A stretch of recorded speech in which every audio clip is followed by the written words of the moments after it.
Żvolta ġdida dwar it-talba għall-inkjesta pubblika dwar il-qtil ta' Daphne Caruana Galizia hekk kif il-Viċi Prim Ministru Chris Fearn issa saħansitra qed jgħid li l-Gvern għadu qed jieħu l-pariri legali dwar dan. Ġimgħat wara l-mossa tal-Ministru tal-Affarijiet Barranin Carmelo Abela li donna ħasdet lil Kastilja fejn ħabbar li l-Gvern Malti kien se jsejjaħ inkjesta pubblika fi żmien 3 xhur, il-Ministri tal-Gvern u l-Prim Ministru kollha baqgħu iduru u jaqdu fix-xejn biex baqgħu fl-istess post fejn kienu qabel ma għamel id-dikjerazzjoni tiegħu Carmelo Abela. The Maltese government has declared that it will be holding a public inquiry to investigate the wider circumstances.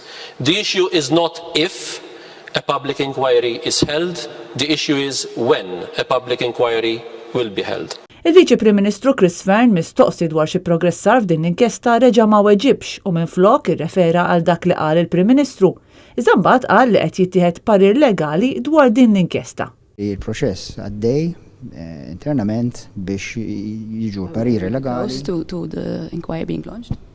Naġun nirrepeti, illi la darba naraw, ekku, imma rridu naraw il-pariri legali u nimxu skont dawk il-pariri.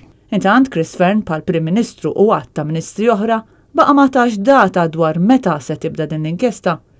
Il-Ministru tal-Ġustizzja wkoll ġie mistoqsi minn Net News dwar din l-inkjesta u wkoll naqas milli jwieġeb. F'dan l-istadju qegħdin nagħmlu engagement mal-Kunsill tal-Ewropa sabiex ikun hemm pass il qudiem f'din id-direzzjoni. Ġifieri aħna committed li ssir din il-public inquiry.